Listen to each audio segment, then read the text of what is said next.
నమస్కారం. ఆర్వీఆర్ టీవీకి స్వాగతం. బ్రహ్మోస్ క్షిపణులతో శత్రు దేశాలను వణికిస్తున్న భారత్ ఇప్పుడు పాతబడిపోయి మూలన పడేసిన జాగ్వార్ ఫైటర్ విమానాల కోసం ప్రపంచవ్యాప్తంగా జల్లెడపడుతోంది. అణ్వాయుధాలతో సహా అత్యాధునిక ఆయుధ సంపత్తి కలిగిన భారత్ విదేశాలు మూలన పడేసిన విమానాల కోసం వెతకడం ఆశ్చర్యం కలిగిస్తోంది. ఆ వెతుకులాట వెనుక అసలు రహస్యం తెలిస్తే ఆందోళన కలుగుతుంది. దేశ రక్షణ వ్యవస్థకు 42 స్క్వాడ్రన్ల ఫైటర్ జెట్లు అవసరం. ఒక్కొక్క స్క్వేర్ డ్రోన్లో 12 నుంచి 18 వరకు ఫైటర్ జెట్లు ఉంటాయి.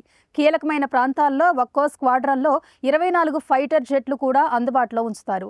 కాగా ప్రస్తుతం కేవలం 29 స్క్వాడ్రన్ల ఫైటర్ జెట్లు మాత్రమే దేశ రక్షణ దళాలకు అందుబాటులో ఉన్నాయి.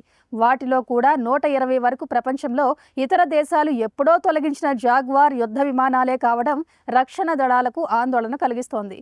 పాతబడిన జాగ్వార్ యుద్ధ విమానాల తయారీ ఎప్పుడో నిలిచిపోవడంతో దేశంలోని 120 జాగ్వార్లకు మరమ్మతులు సమస్యగా మారాయి.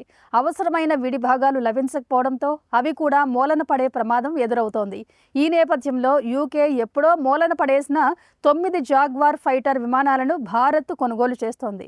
రక్షణ దళాలకు అవసరమైన ఆధునిక యుద్ధ విమానాలు అందుబాటులోకి వచ్చే వరకు పాత జాగ్వార్ సేవలను కొనసాగించాలని ప్రభుత్వం నిర్ణయించింది.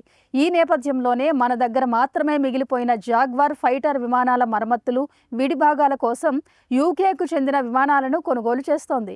ప్రపంచవ్యాప్తంగా యుద్ధాలు చెలరేగిపోతున్న నేపథ్యంలో దేశం వీలైనంత త్వరగా అత్యాధునిక ఫైటర్ జెట్లను సమకూర్చుకోవాలని రక్షణ రంగ నిపుణులు గట్టిగా కోరుతున్నారు. ఇలాంటి కరెంట్ అప్డేట్స్ కోసం చూస్తూనే ఉండండి మన ఆర్వీఆర్ టీవీ. లైక్ చేయండి, షేర్ చేయండి, సబ్స్క్రైబ్ చేయండి.